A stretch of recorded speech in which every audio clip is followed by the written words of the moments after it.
But anyway, words cannot express what an honor it is to be able to be in the house with you all and to be here tonight as we get to experience these performances together here, this historic moment in not only St. Louis history, but in our U.S. history. I must admit that this is my first time ever attending an opera. My first time. And not because opera wasn't something I was ever, interested in. No, it's simply because growing up, opera was something that I was never exposed to. It was not a creative outlet where I ever thought that I would seek out stories like mine, perspectives like mine, or voices like mine. It was a space where I never expected to see myself or those who looked like me. And I know I am not alone. It's no secret that opera has not always been as diverse or inclusive of the myriad of experiences in our communities as one might hope. But I am grateful for the Opera Theater of St. Louis's leadership for pushing the bounds and for blessing us all with the work of the New Works Collective. Here at the Opera Theater of St. Louis, New Works Collective was established on a vision to make opera an inclusive space for everyone. This vision has created a place where marginalized voices are not just included, they are centered. A place where underrepresented stories are not just highlighted, they are embraced. A place where people from all walks of life are not just invited, they are celebrated. I find this not only beautiful, not only admirable, and not only inspiring, I find your initiative downright powerful. Powerful. Creating spaces for marginalized voices to speak their truth provides the opportunity for change.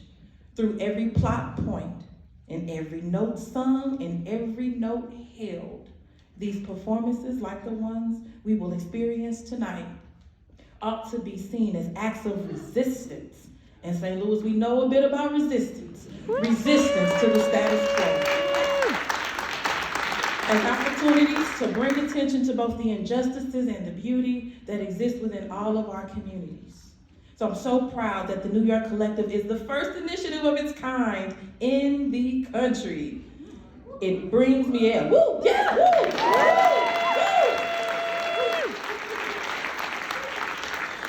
It brings me overwhelming pride to know that here at the Opera Theater of St. Louis, not only do we push the envelope, we inspire others to follow suit and to value inclusivity and as highly as ingenuity. I'm proud that here in St. Louis, the future of opera begins and the artistic direction lies in this community. Thank you again for having me here today, and to the talented artists, thank you for sharing your art with us and for continuing to be the leaders that you are in our community. Can't wait to see your work in action. And we get to do it during 314 week.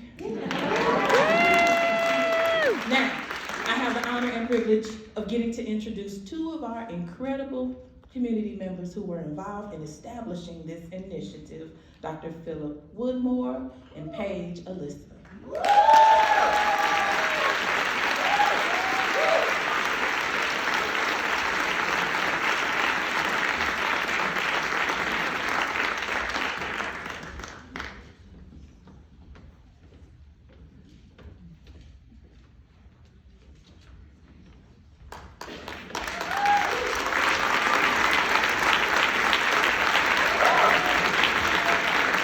Good evening.